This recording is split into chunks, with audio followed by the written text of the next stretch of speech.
Hi everyone and welcome back to the channel. This is the seventh video in our series continue our deep dive into the meaning of the Lord's Prayer through the lens of the Danish author Martinus' cosmic analysis. You can find the whole series in the description below as a playlist. In traditional interpretation, evil is often seen as a powerful external force, sometimes personified as the devil, actually working against God and humanity. This prayer is then understood as a plea for divine intervention, asking God to protect us from this opposing force, to rescue us from its power and influence. However, those of us seeking a logical, understandable framework for life, this concept of an eternal cosmic battle between equally powerful good and evil forces, our personal devil constantly tempting us, can feel like a remnant of older faith based worldviews that don't quite fit with a more intellectual approach. As modern people, we often struggle with explanations that seem arbitrary or dependent solely on a belief. Martinus' cosmic perspective, grounded in the principle that everything is very good in the grand eternal scheme, offers a fundamentally different understanding. He reveals that this prayer is not about an external battle, but about overcoming a specific internal human vulnerability, one linked directly to our own mental state and our ability or inability to apply the knowledge we already possess.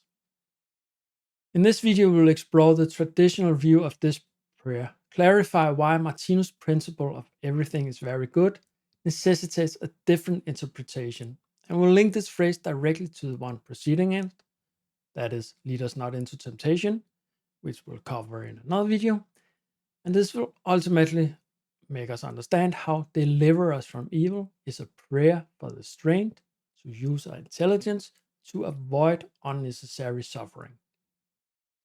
So Martinus is clear. From an absolute cosmic perspective, there's no such thing as evil as a force fundamentally opposed to the good.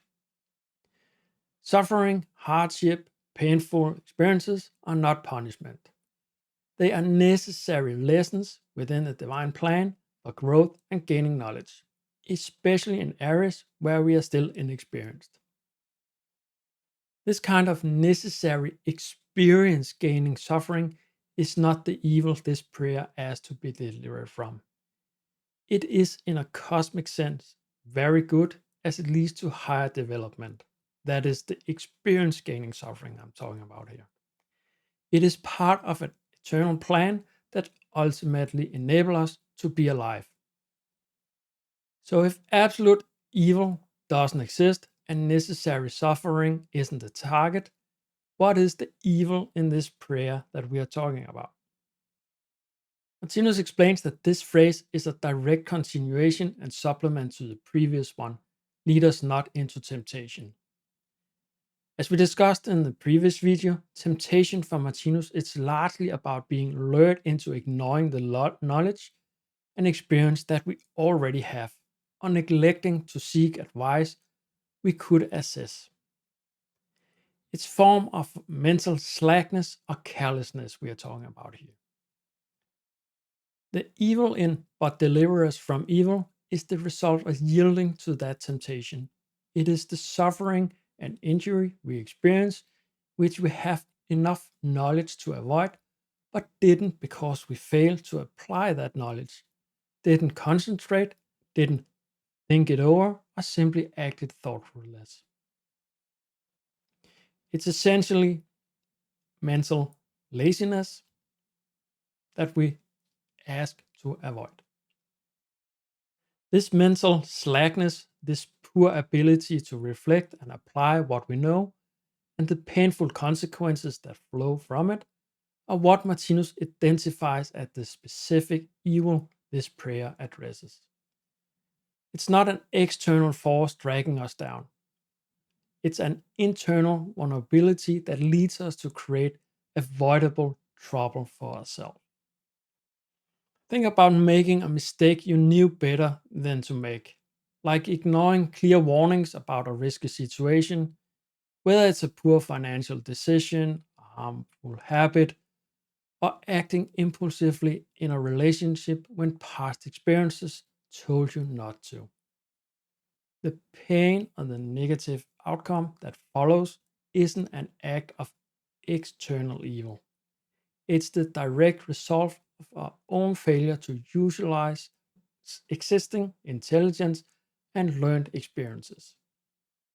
Martinus combines the two linked prayers like this.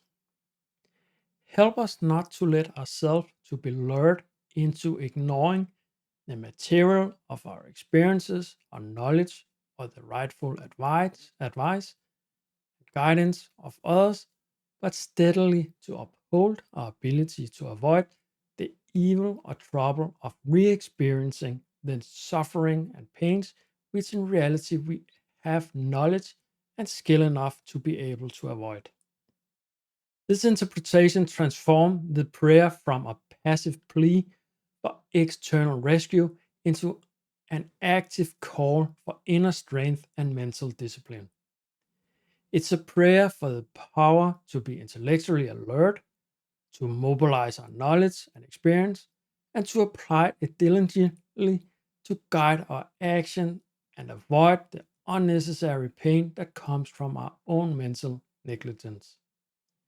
It is a prayer for developing human intellect to overcome the laziness or automatic reaction that belongs to earlier stages of our evolution.